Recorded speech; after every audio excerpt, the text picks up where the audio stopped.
Okay, welcome back to day 2 of my Adepticlash coverage. If you haven't checked out day 1, why are you here? I don't think anyone hasn't checked out day 1. Maybe you have. Maybe you're just one of my opponents in day 2 and you don't need to know about the peons I played in that first day. We're coming straight into day 2, so here is a brief reminder of my list that I took to Adepticon in that there America. We have 3 regiments of Morax. They're in because I liked having 4 regiments of Morax in my normal orcs. What can I say? 2 troops of Riftwalkers, which are the flying chaps, and ladies, who knows, they're orcs, who speed 7. They're basically wraiths without shambling and defense 6. 2 hordes of Thunderseers, which I liked because they have 30 attacks, which I find hilarious. One has got sharpness, one has got blessing of the gods, and they've both got visions of the rift, which means they redeploy after scout moves. We have 2 troops of Tundra Wolves to be chaff. We have which is on 3s though, which is very good. Stormforged Shrine, a Stormcaller who's terrible. Just talking. Basically, what I put there is he's 105 points for someone that does 4 damage per game ish. Thonar, who is the best hero ever, and because he has an ability that his attacks hit on 5s and 6s explode. You can give him Host Shadow Beast, and also anyone he hits is -1 to attack in the next turn, which is great. And then a dragon, because my channel is called Death by Dragons, and anyway, he's not very good, and I'm not very good at using him. My game 4. So having reached 11th place after my unprecedentedly decent performance on day 1, I am facing off against the only man who spells his name this way, Eric Trowbridge, who is, of course, former US Master, and he won with Orcs. So it's fair to say he knows Orcs. So I'm in a slight disadvantage. What a nice man. Holy cow. He looks like a woodsman. You know, like he's out there tearing logs apart with his bare hands, but he's like the gentlest, nicest man I've ever met. Just like a gentleman, really incredible guy. So he has taken Forces of Nature. Did I say I did? I did Forces of Nature, yes. 2 hordes of Salamander Primes, one of whom has the Mace of Crushing that he forgot the entire game and didn't use. He has 2 regiments of Forest Shamblers, a horde of Earth Elementals, a horde of Riverborn Naiad Worm Riders with a Chalice of Wrath, 3 Greater Earth Elementals, which really are the key to his list. They're amazing. They're so good. They have to be nerfed. Oh my god, they're so good. 3 of them, flying, speed 10, Crush Bomb Thunder 1, Nimble Pathfinder Shell. What? A Greater Earth Elemental, or Rocky. You'll see why he's called that soon. And then he has a pair of Druids. One is a normal Druid with the Conjurer's Staff, Surge 4, Veil of Shadows. And a Glade Walker Druid with Shroud of the Saint, Surge 8, and the Ring of Harmony, which allows him to cast 2 spells per turn, possibly. It didn't come up, so I can't tell you what it does. And a Salamander Veteran who has an elite aura, so his job basically is just to hang around near primes and make them elite. So, very nice list. Let's have a look at the board. So, confusingly, I took the picture this way around, and then I'm on the other side. So, actually, the rest of the game will see it from this side. Okay, sorry about that. But it is, for Adepticon, very large pieces of terrain, I would say. So, pretty good. These are forests, okay? These ones here, height 9 or 10 or something, I can't remember. Tall. This one is difficult terrain. I think height 0 or flat. These are walls, obviously. And then this is blocking, and this is blocking. Right? Oh, this one is difficult as well, down here. And then we've got a height 3 hill and a height 3 hill. Okay. And the scenario we're playing is Pillage, but with 5 tokens. So here is the battlefield again with stuff on it, but also critically with the 5 tokens. Now, I think I cocked up with token placement a bit. So I put this one here behind the forest, and I also put this one here behind the house, because I always like to have one behind the terrain. But I forgot that where I like to have it is the other side. So I stuck it back. And I think, well, maybe I can just hold a Gargoyles back or something. Gargoyles? You know what I mean, Tundra Wolves. Or Riftwalkers, something like that anyway, but I didn't. So, spoiler warning. And then, because there's only 5, they're actually quite uneven. So actually, if you look at it, this side of the battlefield is way better because you've got 4 tokens on it. There's just 1 on that side. I'm not sure who places them, but we ended up placing them very lopsidedly. So then whoever won sides is going to have a significant advantage in holding onto those tokens, so long as they can hold their stuff back. And I didn't win sides. Spoiler warning once more. Eric won sides. So this is after his deployment and during mid-scout move. So you can see that we now switch sides. Sorry about that. But I have not got the side with all the tokens on, and Eric has. But surprisingly for me, because I would have thought he would have gone for these 3, and maybe he is. But he's actually deployed far more on this side of the board, which is kind of okay, I guess. He's got this one, which is going to be quite easy for him to get because I am behind this shockingly large piece of terrain, which is very nice and beautifully painted and all that kind of stuff. My kind of like thought here is that I'm going to go for these 3. That's what I'm going to go for, right? I'm going to hold something back so I can jump onto this one, which I instantly forget about. And then I'm going to try and just contest these 2, and I'll just hold him off. Because a lot of his punchy stuff and his good stuff is over here. Okay. So let's just quickly go through what he's got on his list. So this is the left-hand side. So this is the horde of salamanders with one of the air elementals. How cool are they? Very cool. Very nicely painted. This is a shambler unit that has scouted forward, and this is the salamander hero. Okay, so he's split by this bit of terrain, but I think he's fairly confident that these salamanders can hold off for quite a reasonable amount of time. And then on the other side, this is his... oh no, whoa. This is one of the druids. I'm so sorry. This is the vanilla druid, the normal druid. Surge druid. This is the salamander hero. Yeah. This is Rocky, the greater earth elemental, which is literally a pile of rocks. The cheek of the man. This is another horde of salamanders with another forest shambler scouted forwards there. These are his naiad worm riders, which were beautifully painted, I have to say. And then you have, this is the special druid, whether they're called Glade Stalker Druid, Glade Walker Druid. He's got 2 more greater earth elementals and a horde of earth elementals here. So it's very lizard themed Forces of Nature army. So if you look back at that, he's scouted forward his 2 shamblers. All of his kind of like durable / punchy stuff is here. What he's really going to do is to play with these air elementals and try and bring them round. Because they are very mobile, and hands up, I completely underestimated what a threat they were. The only thing I was worried about was the primes, and really my only thought when I was there, I looked at this deployment, I thought, I've got this. I just need to get rid of this salamander hero, and we're all good, because then he's not going to be able to hurt anything that I've got. Wrong. Anyway, so this is my move because I went first, but it shows you where my stuff is. Let's go back and show you where my stuff is. So you can see here where I've put my Thunder Seers. I'm actually just doing this to remind myself. Elite ones here, and we've got Shamanist ones here. Okay, so let's go back. Yeah, okay, so it's the massive gaps in my line, again, that you can see they've gone for. So I've got my Rift Walkers here, and there is a dragon down here. Okay, this is the dragon. You can just see the edge of his base. And we've got a Morax here. So my plan here is to push the Rift Walkers forward 14 and turn them, and then put the dragon behind them so he can come and do nasty things to the back of their lines. That's great if you don't have greater air elementals with Surge. Didn't think that through. These guys are going to come and use this piece of terrain as a shield, and then they're going to come into things.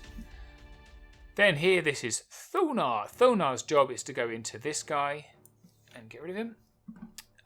We have got Tundra Walls and Tundra Walls, the useless Stormcaller, more Morax with the Shrine in the middle because he doesn't have Hex, yay!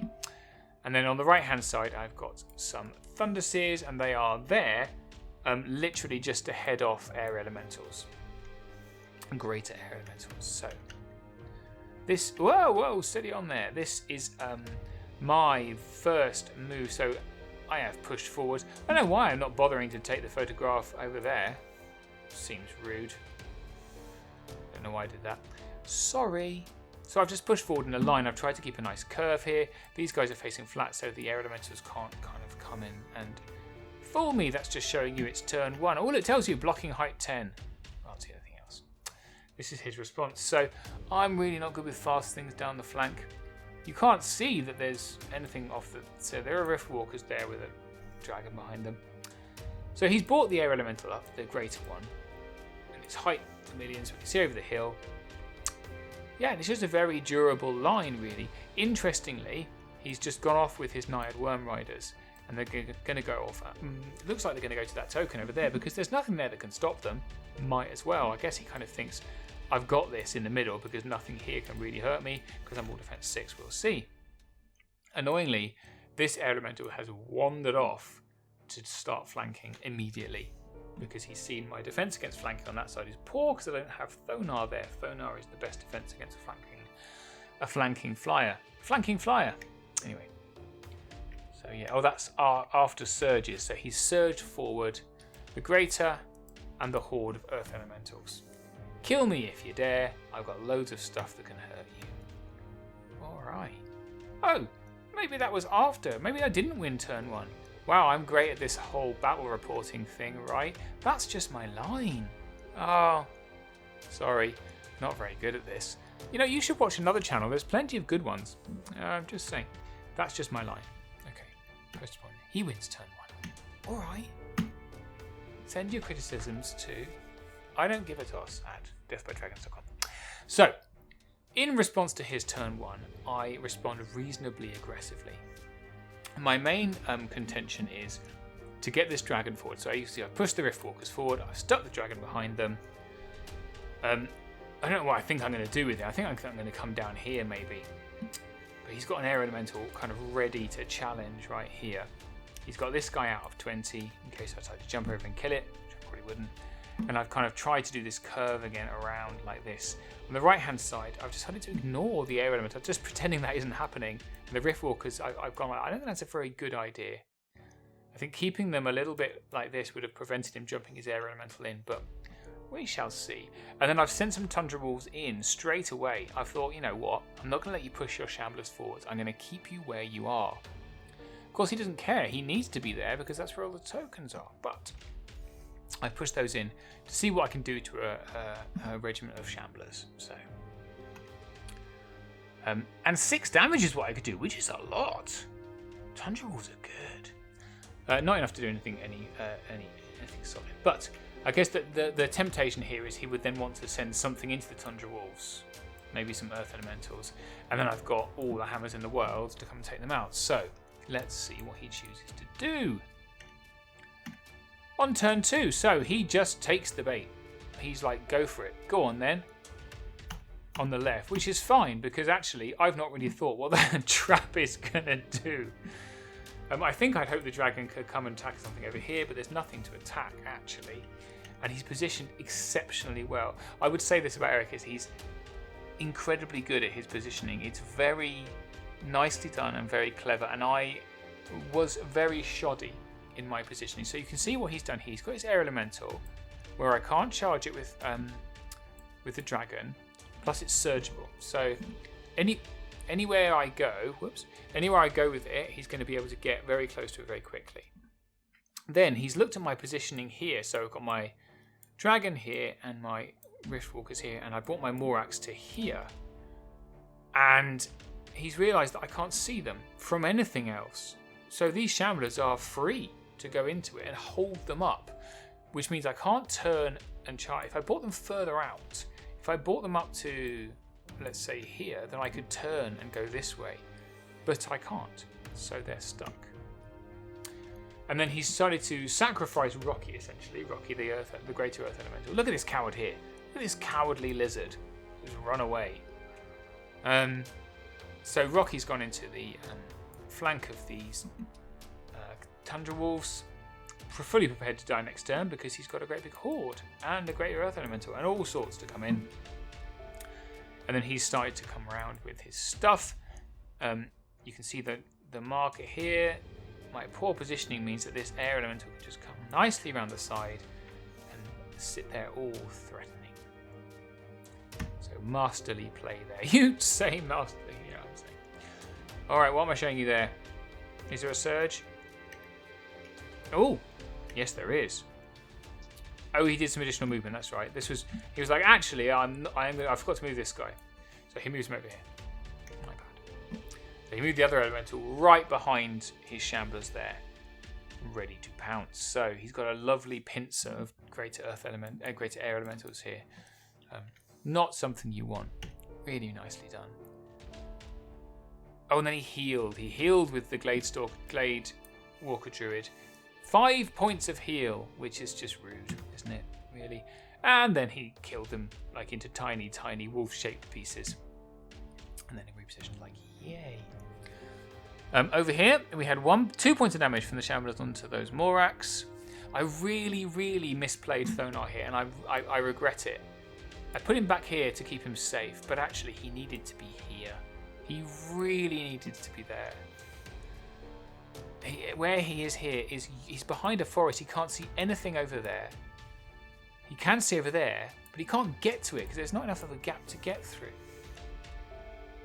Not my finest. Not my finest, guys. And then he killed the Riftwalkers with that horde and turned like this. So now my dragon is really stuck. What's he going to do? What's he going to do, chaps? And ladies? And non-gendered people? This is how we look. Not very good. So I decide... So let's have a think. What could I have done with my dragon? So... I would have loved to... I don't fit here. Right? That's where he can't fit here, so he can't go there. If I go forward 20... I've got an air elemental that will just get surged into my rear. I can't see this guy because the air elemental is on the hill. I couldn't see many good things to do with him, if I'm honest with you. Looking at it now, you know what a cool thing to do would have been? To move these wolves up and put him behind them. That might have been a cool thing to do. Even to here or somewhere. Man, that would have been fun. Would have put him on his back a little bit. I mean, I would have sacrificed this flank completely, but it would have been fun. Anyway, I didn't do that. I went in. I just like, do you know what? Fine. All right, I'm going. I can't think of anything else to do with this bloody great big fly. In you go, chap. Thonarge could only just move to here. That's all he could do. Really disappointing. I think he double charged. I think we charged the Shamblers with him just to get him up. Right? Through the woods, so hindered. And then these guys came in here. So, it's kind of a multi-charge. So, yes. So he multi-charged. These guys went in first, followed by these guys. Right? And then the Morax went into the Shamblers. Okay, so I've effectively, you know, I'm fairly reasonably confident he'll die. Because these are, you know, these aren't a joke. Whoa there, Sally. These aren't a joke. And then the cats can shield the Thunder Seers, right? And the Morax will probably kill these guys, and I've just got an air elemental to worry about. So, and a horde. But hey, but then I've got a nice kind of look down here. That's what I thought. Yeah. And then on the right-hand side, so I realised that my mistake here. So to protect my really kind of killer unit, I put them like, yay. I'm out of 16 from these guys. These guys won't be able to get into me, and I've got my flank nice and shielded from this air elemental. Okay. See if you can spot the not very deliberate mistake that I make. So we're going to do 4 damage on the horde. They're fine. We do kill the... I've got a host Shadow Beast off, by the way. Look at that. 1 whole extra attack. We kill the Shambler, so now I've got some Morax to play with again. So that's good. And I want to send them into this horde to see if I can kill them. Thonar overruns as far as possible because I've still got my mind on killing this guy. Really, he's not your concern right now. Air elementals are your concern. Oh well. We also kill the Greater, which is super, and we reposition it like this. We reposition like this because I think, yes, the air elemental can't see me and he won't be able to surge into my rear. I think I've got the left sewn up with everything I've got there, and actually what I'm interested in is protecting against all the stuff that's on the right with my Thunder Seers. So we also kill the Shamblers and overrun right into this air elemental, which means that I am now height 5. How tall is a Greater Earth Elemental? I want to say 6. 5, 6. Anyway, oh, look at that. Tiny screenshot. Turn 3. So this is how it looks on turn 3. Did you spot the deliberate mistake or the not deliberate mistake? So this is the problem. Here is a unit of Naiad Worm Riders. Here is a unit of Morax on a hill, height 5.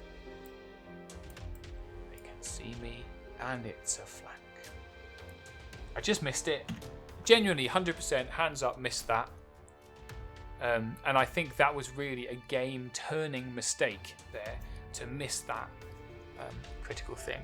But I just didn't look at them because there's Earth Elementals in the way, and I thought, yeah, it's fine.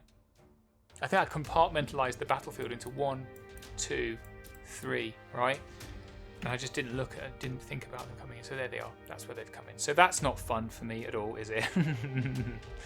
So what he's done here, on the left-hand side, first of all, this air elemental has come over here and turned. All right? So that means flank dragon, bad, don't like. Hate that. Super, super hate that so much. Anyway, the other elemental, which was here, has gone into these Thunder Seers. The hordes come in here. Right, see those? The Earth Elementals have... I think they've just sodded off. Yeah. They've just kind of gone this way. I think they've just gone and turned to allow the Worm Riders to come in here on that unseen flank. And where's the other Elemental gone? Where is he? Oh, he's hiding. Here he is, he's hiding. So, remember I turned my Riftwalkers to face him? So he's simply come to hide behind these Earth Elementals, hiding from the Sharpness Thunder Seers, which is pretty sensible. So, what a critical turn. You know, just a lesson in how to play Kings of War, really, how to take advantage of situations, especially if you've got big flyers on small bases that can just hop nicely into places like that with Surge. Left a bit of himself behind, though. Anyway, so there's the Surge into my flank. Nasty, don't like that. Is that another Surge? Yes, it is. He's surged forward these Earth Elementals to try and block off my Thunder Seers. Unsuccessfully. The dragon dies, and they turn like this. So now I've got only a Morax to deal with them, and Thonar as well. The Tundra Cats, Thunder Wolves, they die, of course. We take 6 damage here from this Earth with arrow, which is a lot. Of course, the Morax die in the middle there, which is very sad indeed. And I'm left in a rather desperate situation. So here's what we do. So from here. So my shrine moves up, right? I think that moves up second because I think I send the Thunder Seers in first onto those Worm Riders by the look of it. Yep. So Thunder Seers in first. Shrine just moves up behind them to allow the Morax to come into the flank of this Air Elemental. And I countercharge here with these guys. Yeah, so that all looks like this. And then I move my Thunder Rift, whatever they're called, Riftwalkers up. To stop a turn and surge, essentially, because he can't turn with an inch. He's going to have to charge me with his Earth Elementals. That's the plan there. And then I go in with the Morax, and then Thonar Spire. Do a good move, yay! This Druid is hiding behind the hill. Thonar is, of course, taller than lizards, and I can see because I'm an individual, so I get a lovely nimble charge. Not like that, that's too many turns, but I turn once and come in like that to kill. Or to hit, at least. Which I was very pleased with. And it wasn't. So yay, I've done something right. God. Because that means this guy can't be surged into nasty places anymore, because those surges really are critical. And what's the Stormcaller doing? And let me tell you, absolutely bugger all. What a waste of points. Anyway, so we do not very many damage. So they already had 4 damage. Oh, yes, no, they only had 4. They already had 4 damage. 20 attacks on 3s and 4s. Turn should be about 5. Oh, 4. So yeah, it's pretty much what you expect. Well, I would have got off a Bane chant though, would I not? I expect the Stormcaller failed it as he usually does. 4 damage anyway, and I double wand it anyway, so there you go. But you will notice there is no druid back here because Thonar did his job and smashed the living snot out of him. Hurrah! We also killed this Greater Air Elemental, but unfortunately this horde can now choose one of 2 targets. And yeah. So I'm trying to work out what the bloody hell I did this for. So these guys are here. Yeah, I think I looked. So this is my Super Death Star Sharpness Storm. What were they called? Thunder Seers. Obviously made lizard meat of those Worm Riders. But then I had a problem because I had a Greater Air Elemental and a Horde, and I couldn't face both of them. Which one would I rather have flank me? And I decided that I'd rather have a Greater Air Elemental flank me. Am I right? Am I wrong? Does it really matter? No. So this base is obviously where these guys are here. But I think what's going to happen now is pretty obvious. On turn 4, so let's have a look. So counter charge there. And then we have a flank. Well, actually, is it pretty obvious? I didn't think that's what he was going to do. I thought he was going to send the Horde into these Thunder Seers and the Air Elemental into these Thunder Seers. But he spotted once again a nasty flank because these guys were here. This was just within 20. And guys, I didn't see it again. Lesson to be learned here. Play against more flies. I just didn't see it. Greater Air Elementals are so good. If you have a Forces of Nature list, allow me to recommend you to put Greater Air Elementals into it because wow, they're so good. They can just get anywhere. So yeah, I had a double flank. Oh, look at that. It's so painful to look at. I'd forgotten this happened. Really painful.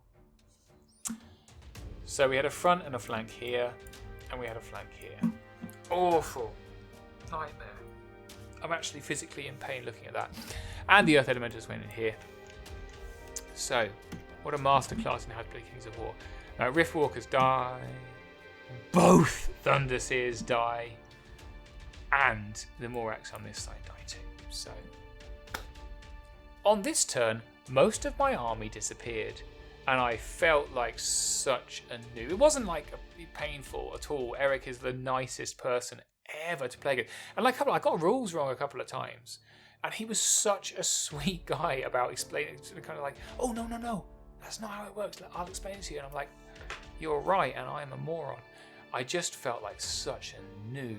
You know what I mean? When someone just takes you and gently shows you how to play Kings of War, and that's basically what he did here. Which, you can't begrudge it. What a player. Great. So this is the situation I find myself in. I just got nothing. So Thonar comes into the back of this horde on his own because that's all I've got left over there. We're going to take him out. Come on, lads. And then I send the Shrine into the Air Elemental just to lock it down and the Morax into the horde. So hopefully I can kill them and turn around and the Shrine will have locked out this Air Elemental. That's my only hope to survive this game. If I can kill these guys, who have no wounds, guys, do 1 wound there to hold it off. If Thonar can sort this horde out, I might actually still be in the game. So Thonar does, how does he? 4 more damage.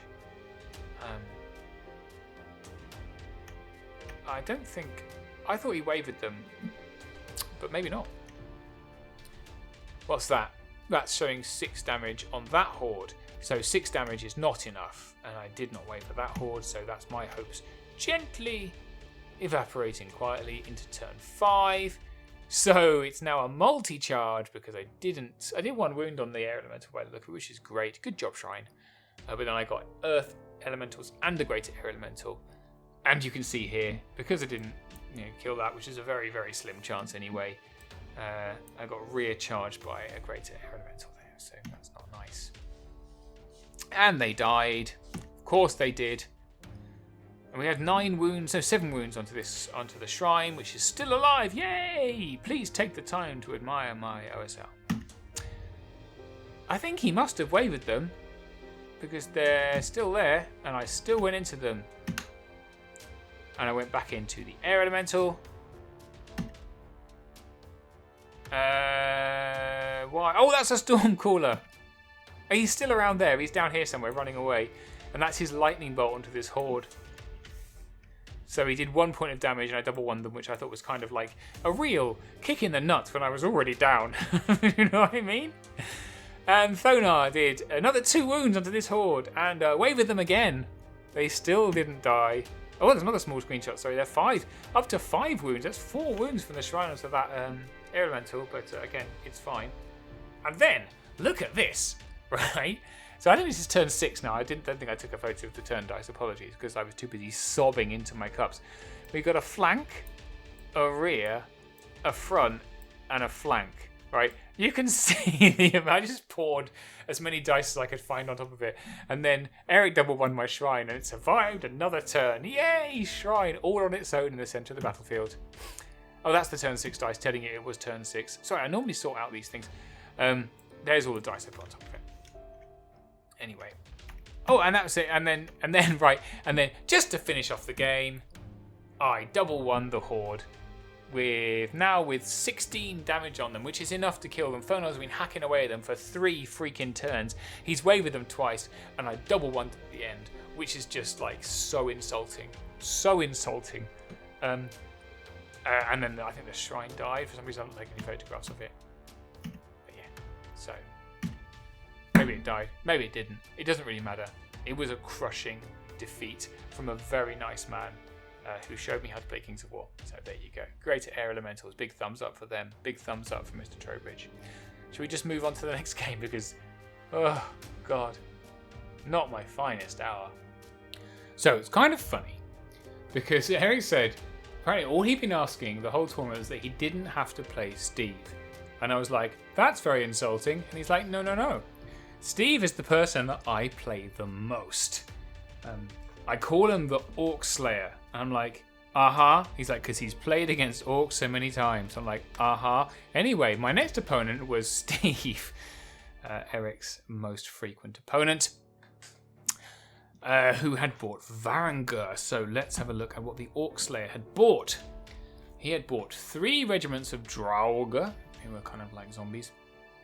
I'm not telling you what they're Varangur. You know what Varangur are, right? You're a great listener, who knows. Horde of the Fallen with a Staying Stone, making him a 16-17. A Horde of Snow Trolls with a Chalice of Wrath to give them Fury. A Regiment of Mounted Sons of Korgan, who had Brand of the Warrior for Brutal and Blessing of the Gods for Elite, because, alright, chill out. Double Jabberwock, which is unusual. I don't see them very often. I like that. It's cool. Triple Cavern Dweller. Jeez, it's a monster mash. A Lord with Brand of the Warrior for Brutal. Mounted on a horse with Scythe of the Harvester, which gives you Rampage against infantry. And then Magnilda of the Fallen, who's a very good hero in and of herself, but has that cool once per game fly move, where she can suddenly sprout wings and fly.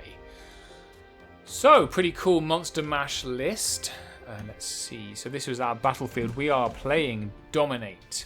Okay. Again, not bad. So, you know, there was a lot of comments about the terrain after my last video. Some not so kind. And I did have a conversation with dear Mike, who is brilliant, about his terrain. He's going to try and increase some of the sizes of it. But this one, again, it's all right. I've seen a lot worse. Nice big forest here. Another forest here. A very big, nice piece of flat terrain here. And another one here.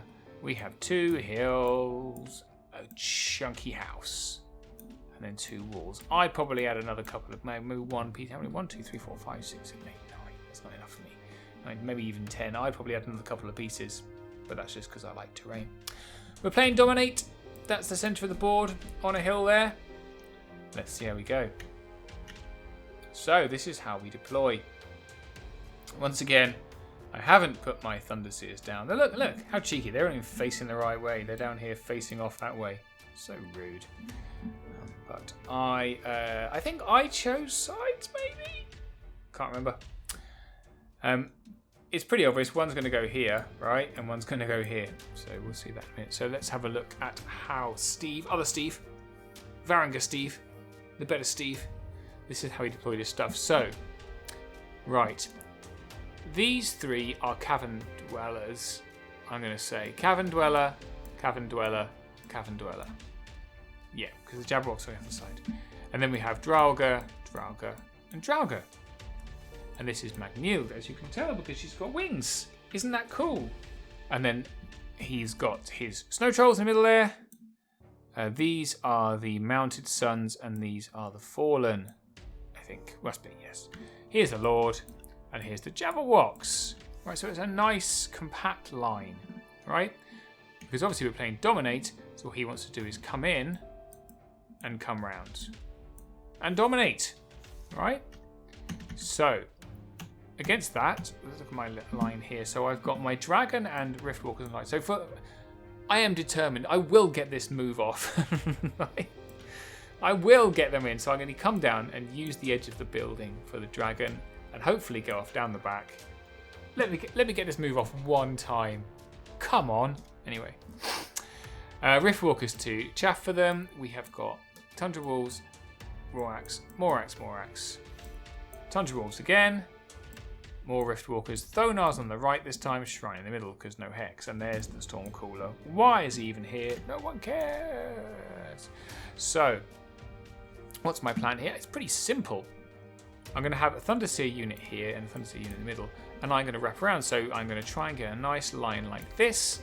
We're going to kind of absolutely dominate the right-hand flank because actually all the scary stuff is here. The Mounted Sons, right? So I'm not... Well, I know Cavern Dwellers are very durable. But actually, what I'm planning to do is just to break through them with all the stuff here. And the dragon particularly.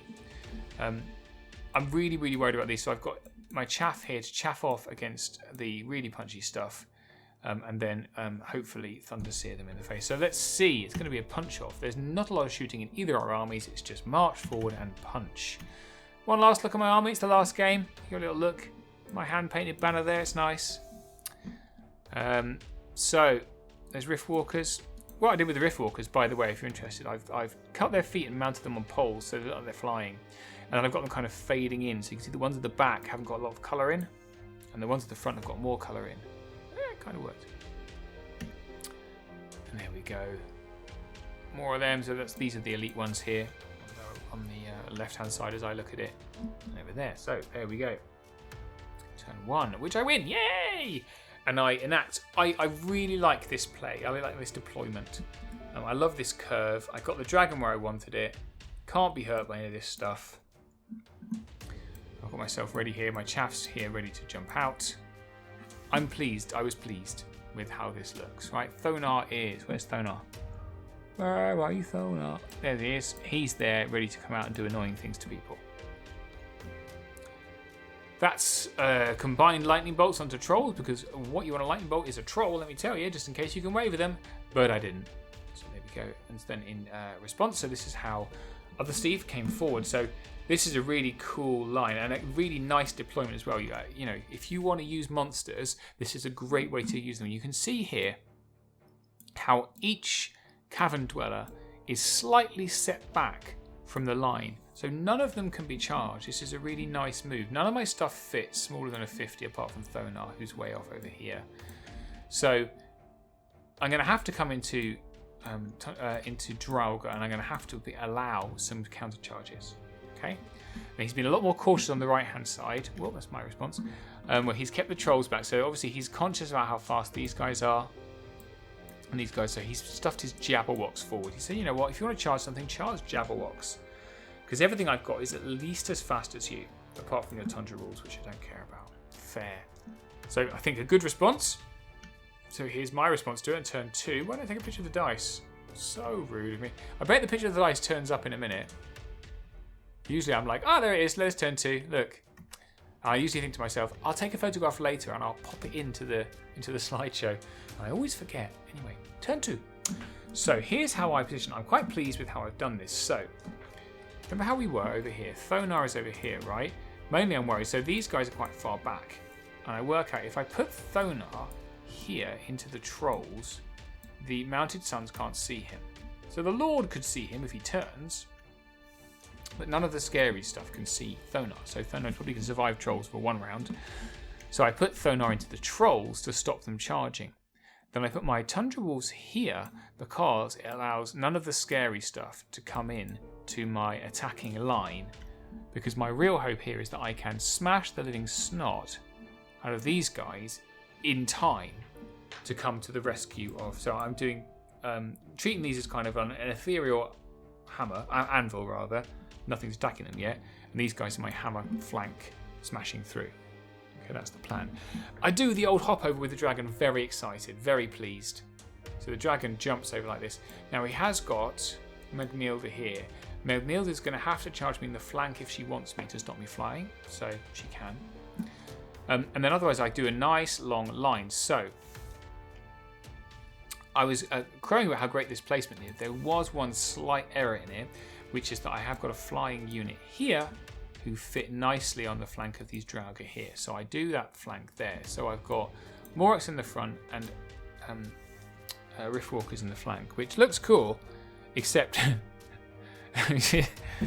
except I can't reform the Riftwalkers when I'm done. But yeah, everyone's a critic, and I've got protecting the flank here.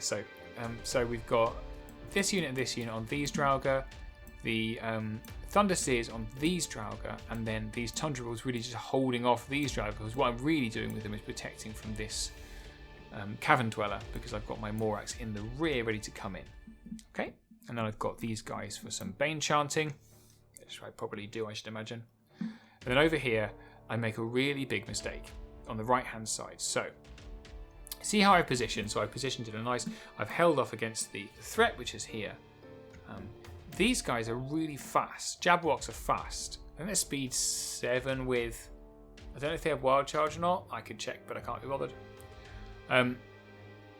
I've left my Thunderseers here in charge of the Jabberwocks.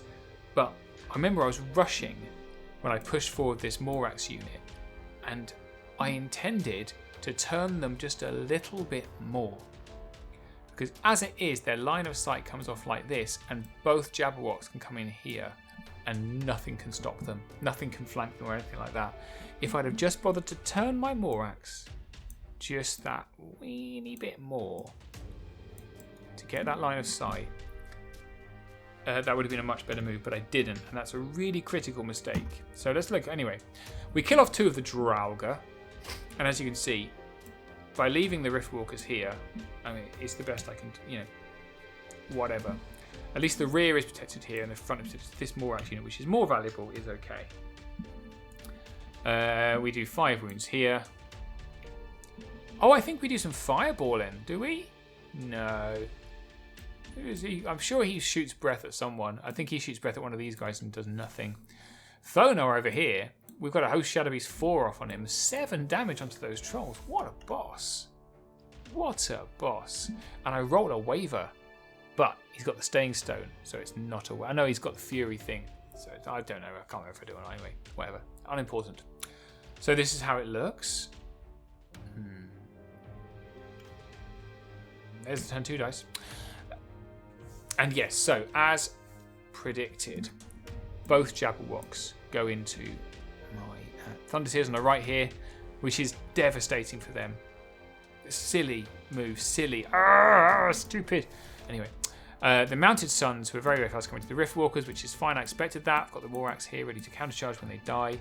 The Fallen come into the Thundercat, whatever they are.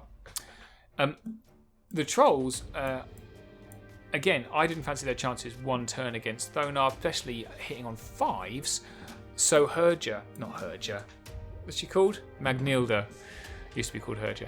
Magnilda comes into Thonar as well, which is a cool move. I expect him to go into Dragon. That's fine. The Dragon has now free range to rear charge stuff, but that's probably a good idea to get rid of Thonar. That's smart. And then we've got some counter charge here, front charge here, flank charge here. Okay. So Thonar is wavered. Yeah, 6 damage and a waver. So rolls at least a 9. He's a 14-16, isn't he? That's gutting. I think I might be able to get my... That's right. Oh, this is painful to watch, guys. Be ready with your cringe pants on, because let me tell you. So we get a waver on Thonar. A waver from the Fallen onto the Tundra Wolves. right? The Rift Walkers die, which is expected. And then this is the most painful bit. 7 damage onto my Thunderseers from those 2 Jabal Orcs and a waver. So I am now triple wavered, which is bad. The Riftwalkers die, unsurprisingly, to that flank. 4 damage onto those Thunderseers, but they're okay. And those Thunderbolts die as well. So, on to turn 3. So let's. Should have taken a top shot, really. It would have been a nicer thing anyway, whatever. Sorry. So we send in the Morax onto these Draugr, because I still can't get this guy because it's backed up. We countercharge with the Thunderseers and we take this. So he's turned this, having finished off the Riftwalkers, he turns it that way. So it's a front, which is annoying. We see? Yeah, because these guys are facing that way, aren't they? So he's looked at these threats and decided, you know what, I'm just going to take the front because I don't think I can get these Thunderseers into them. So fair enough. Dragon's got to do what a dragon's got to do, so I go into the front because I didn't think I needed him on the trolls over here.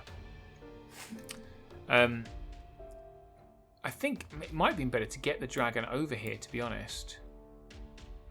Maybe I just felt the need to take out that Cavern Dweller, since my plan was to wipe out this flank quite quickly. So we then take the Morax off the hill into these trolls who are almost certainly going to die, and we countercharge with Thonar onto Magnield. And then I had a choice, you see, because I had... Oh, so yes, right. So I had Waver over there. Okay. There was no way. I would have much preferred to get the Shrine, because the Shrine has an Aura of Fury, right? 6-inch Aura of Fury. It's more like that. I would have much preferred to get the Shrine over there, so that those Thunderseers could have countercharged. There, I just couldn't do it and get the Morax into these Mounted Thunder, which I really needed to do. So I had to sacrifice my Thunderseers on the right flank. Such a critical mistake, really painful to do. So instead, the Shrine comes up on the hill, and we get a countercharge here and a countercharge here. Okay. There's the flanks. We just sit there waiting to die. It's hundreds of points. And we come in here trying to kill off these Mounted Sons. So how do we... Oh, that's just showing the same thing again. Oh, that's showing I got... that's my Host Shadow Beast of 1. Just when you need it most, it fails. And there's a Bane Chant here. There's a second go. And I tried to Bane Chant here and I failed. I think I didn't really need it because they had 2. Crushed 1, Thunder 1 off the hill. So 9 points is pretty great from these Morax. But it wasn't enough. It wasn't enough. I think that was the role that I did. A Waver. Really excited a Waver, but then he had the Staying Stone. Gutted. The Fallen are feeling fine with 6 damage on them. The Trolls are dead. And Magneel's on 4 damage. And over here, we have 10 damage onto that Cavern Dweller here. And we've killed off the Draugr here with my Morax. I don't see any damage here, which is there, oh, there you go. Whew. I was like, did he fail that much? No, he just did normal dragon damage in the front to defense 5, which is 4 or 5. Maybe 6 if you're lucky. Just rolled poorly. Happens. There you go. So in response, both of these, they decide to go into the Thunderseers. I'm not going to take on a dragon on my own. It's just not going to happen. Could have had a dragon flank there, looking at that. Anyway, he didn't. Or did he? He did. No. That's both facing this way, isn't it? So he's gone both into the Thunderseers unit. This Cavern Dweller went into the Morax. And then we had countercharge. And a new charge. Oh, so painful. Yes. Nasty. So, obviously, these guys died because Mounted Sons and a Lord. You don't survive that. Worse, these Thunderseers also died, and I have double Jabberwock waiting to kill me. And these Thunderseers died to the double Cavern Dweller, which is disappointing. So, does that turn 3? Turn 4 then. So, turn 4. What do I have as an option? So, these Morax weren't having a good time here against an undamaged Cavern Dweller. So, we took... Why would I do that? I think it was a choice of... I guess right, because I've got 2 of them. One of them is going to flank me if I fail. So I might as well attack the one that's already got 1 damage. Right? Since it only took 2 damage last turn. That's what I did there. We went into Magnield here, and we went with the dragon into the Fallen here. I don't think I could get him from here. Really, a better choice would have been to come into the Mounted Suns, because that's a definite kill, because they've got 9 damage already. I think I was protecting my Moria, so I need to protect the Morax. Because the Fallen, because it's my unit strength, isn't it? So I needed to block off here, so I used the dragon essentially as chaff. Oh, and then I've lightning... Oh, do you know what I did? I lightning bolted. Yeah! So the Stormcaller, who's off down there, hiding like he usually does, and the Shrine lightning bolted into the Mounted Suns. Well, I'm clever. I'm quite smug about my own chances there. Lightning bolted off the Mounted Suns. Yay! Oh, there he is. He's not hiding. He's there. His arm fell off because I'd flicked him across the table in disgust in an earlier game, and I glued it back on, especially for this. And then he did this. So good job. And then I double 6 wavered the Fallen with the dragon. I only did 4 damage again because he's useless. But I double 6 wavered them, which is fantastic. Even better, I actually kill that Cavern Dweller with my Morax. Unprecedentedly. And then turn to face. So things are looking very good on the left now. Less good in the middle here. So just not great times. So the Jabberwock that was facing, it was here. Not Jabberwock, Cavern Dweller facing this way. I've had to turn my Morax to face them. Don't forget there was a big dragon here, right? Because the dragon was blocking everything off, so there's nothing could attack them this way. But I didn't want to get flanked by Cavern Dweller. So I turned to face. Instead of that, he's taken the Cavern Dweller into the rear of my dragon, along with one of the Jabberwocks and the Lord. That's killed him, and now my Morax are facing the wrong way. The other Jabberwock is coming to the Shrine to stop it doing anything next turn, so... Bad times. Obviously, the wavered Fallen just backed off. Right?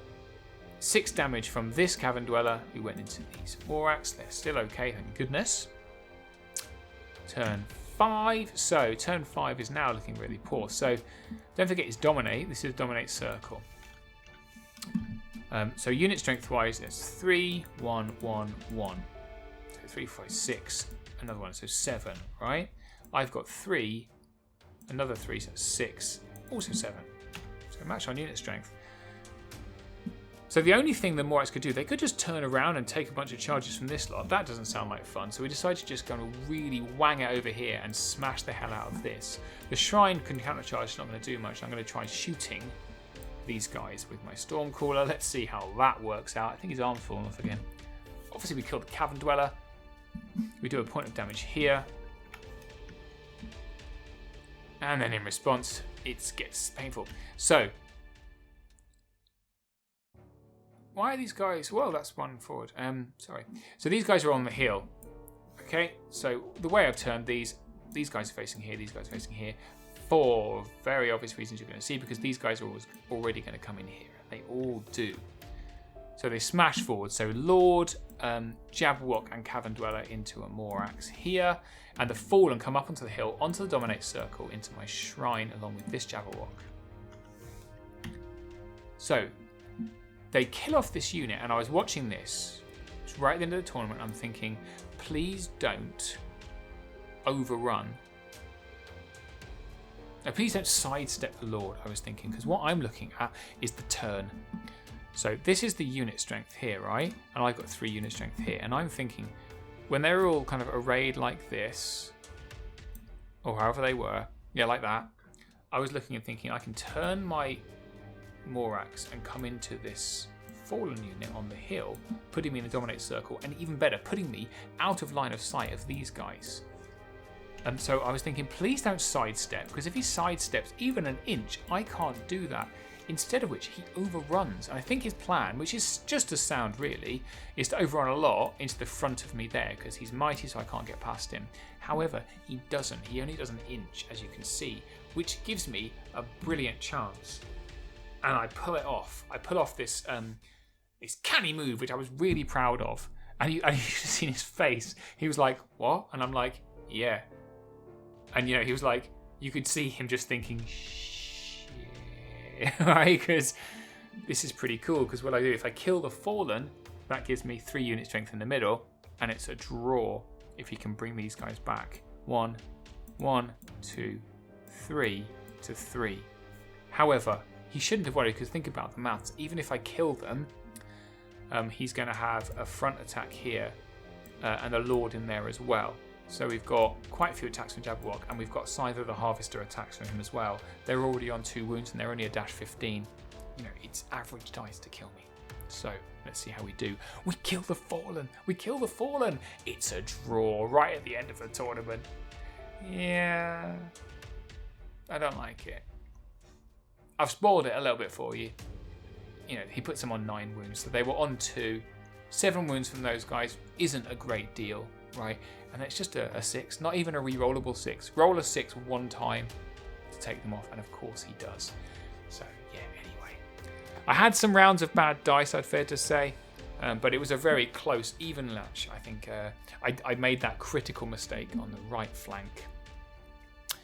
Which led to my demise really, because taking out that unit meant that I really couldn't participate on the right flank and had to just be playing catch up the entire game. So when you're playing good players, I think one mistake can lead to an untimely end, and that was the end of my tournament. Very sad really to go out on 3 losses and 2 wins as opposed to 3 wins and 2 losses, because that means a big difference in the scoring tables. And look at all the prizes they had. I'm going to do a proper tournament, so look at this. What a set of prizes. A huge amount of prizes. And there's actually enough for 1 for every player. And those are the medals you can win. And I won one of them. That's my one. Which is Player's Choice. So this is my army on display, which I won Player's Choice for. If you don't know what Player's Choice is, it is essentially people vote for their favourite army. There was painting of scores, obviously it's soft scores because it's America, and I was one of 3 players that scored maximum paint points, which is incredibly gratifying. And then Player's Choice is people vote for their favourite, and there's a little bit of, there's a chap with a funny accent from another country, I think, which is why I won that one. It definitely wasn't the nicest painted army there. The nicest painted army there, by the way, was painted by, I think she's a professional painter. Her name is, I don't know if you know, her name is Kat Royer, but I've taken some pictures of some minis that she painted later on because they really were breathtaking. And she also won maximum painting points. But this one, Player's Choice. This is my army. Looking very pretty. Some really cool Mantic models there. Not enough, apparently. So that was my army. Let's have a look at some of the other armies. Actually, let's have a look at some pictures. So this is a picture of me. Sorry about that. But it's with Mark Zielinski. You know who Mark Zielinski is? He's from Countercharge. And I used to be on Countercharge, obviously. And he is awesome. And I was so happy to meet up with him. Really, really cool to meet up with someone, that's just such an awesome kind of hobby. And then I walked into the tournament on day 1 and I saw these 3. You don't know who these 3 are. They are from 4Up Gaming, which is a cool Kings of War Battle Reports channel. And they're standing there, as you can see here, just standing there with cores in their hand, exactly as they appear on their YouTube channel. It's as if they had just been teleported there. And I was like, guys, are you recording now? And they're just those very chill guys. So it was really fun to meet with them. So that was really nice. Let's have a look at some more armies. This is Brinton's army from the first game, which you've seen already a little bit if you watch the first battle report. It's pretty nice. This is, Jeff Shilton won the tournament. In fact, we'll have a look at the scoreboard in a minute. And he also scored, I think he scored max paint points possibly for his army, but it's beautifully painted. Undead with Night Stalker allies, I want to say. Which is probably cheating. I think it is. Cheating allies, isn't it? Anyway, but he beat Tom Robinson game 1 and then went on to win the tournament. Bravo. And obviously this is Eric Trovich's army. I'm not going to say whose everyone armies is because A, I'm bad with names, and B, I can't remember, but there's some very pretty ones here. Oh, that's helped me. It helps me that Marcello has written his name at the bottom there. He's a battle pilgrim. I'm also a battle pilgrim. And so is Cat Royer, who also got maximum points for painting, rather.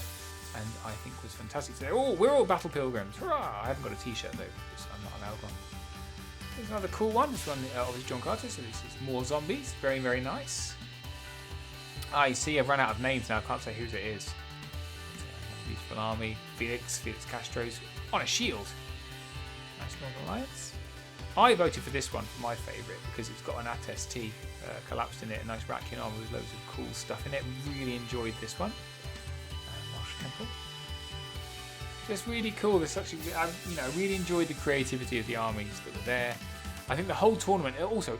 It's worth saying that Mike ran the tournament along with Shannon Shoemaker. Mike really did most of the kind of day-to-day stuff. Very, very efficiently run. Very, very efficiently run. Really went without a hitch. And I very much enjoyed it and enjoyed meeting everyone. Everyone was so cool and it was so nice to meet with them. This is Tom Robinson's army. Some more Forces of the Abyss here with some purple demons. Pistol Dwarves, boo. No one likes Pistol Dwarves, do they? Do they? Maybe they do. So more lovely pictures. This is one of the, I can't remember if this is the army that came second. Apologies if it is. I think it might be. It's kind of cool. This is quite funny. This army is 100% Smurfs. You can see, there's nothing. He's painted individually each of those Smurfs. In fact, he's got a YouTube channel, which you can see him advertising at the bottom there, in which he paints 100% of those Smurfs individually. Which is, I mean, insane, but also hilarious. There they are. I took a picture of them. Each one of them individually painted. Nuts. Oh, there's Jason's one. So the other one must have been the other elf player. This is Jason came second of these disgusting shooty elves. How dare he?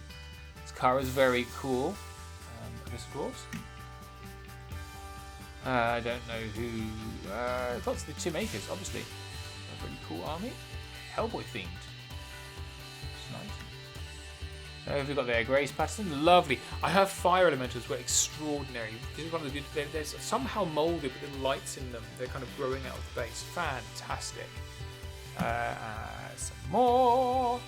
I feel like I'm skipping through. This the one with all the Glade Stalkers? Yeah, this one with 5 regiments of Glade Stalkers. How to make yourself popular at tournaments. This was Cat Royer's army, which is spectacularly beautiful, and you can't quite see this, which is how delicately painted it is. And it's a shame really it's not on this display board, because I feel it should have been, and would have won probably if it was kind of displayed. This is Chris, of course, who beat me in round 2. And there's Dr. Croche. I feel like I'm skipping. No, are you watching this now? Are you watching this? Are you interested? You still interested? You should be. They're cool. These must be Twilight Kin, right? Dwarves from someone. Sorry, I don't know who. And some more. Oh, Empire of Dust. That's nice to see. Oh, I can't remember. I played him in the speed tournament. I can't remember his name. Apologies. Right, and these are the minis I wanted to show you. So it's actually not Cat's army. It is someone else's army that she painted for them, or painted some of the minis for them. But just what a fab job, huh? I was really looking at that light work on the banner and thinking, I need to copy that, and those little cross hatches on the shields. Such a beautiful way of doing it. Oh, that's too blurry to show you how cool it is. Anyway, that's the end of my tournament roundup. Let's have a look at the scoreboard. Okay, so you see there at the top, you've got Jeff. So this is ordered by overall, by the way. So the combined scores, including parents and sports. So you've got Jeff at the top, who won the trip. Hurrah! Jesse Berglund second, who had a really interesting Twilight Kin list with Mikhail and Glade Stalkers. I've tried to play the list since then. I can't do it, so he's very, very good. Eric is third, and he also got the best sport that he was delighted about, really happy. And then in fourth is Tom Williamson. So good for him. despite losing that first game. So then we've got Jason Burr with his elves, and then Chris. So the people that I played, let's see, we've got Eric there up in third. We've got Chris Pelletier. Who else did I play? Brinton's down here in 10th. And then Connor in 13th. Joint with me, 13th. So very undeservedly 13th. That's, I say, oh yeah, top half. Jolly good. Well done, me. I think if you take into account, I forgot a slide with the battle on. This is ordered by battle. You see that I'm substantially lower down here in 21st, which is not good. So, there's an argument for soft scores, isn't there? You can apparently turn up and lose 3 games out of 5 and still end up 13th. So, well done, me, maybe. Anyway, so there's more lovely people that I've met, and I loved meeting all of them. I had the best time.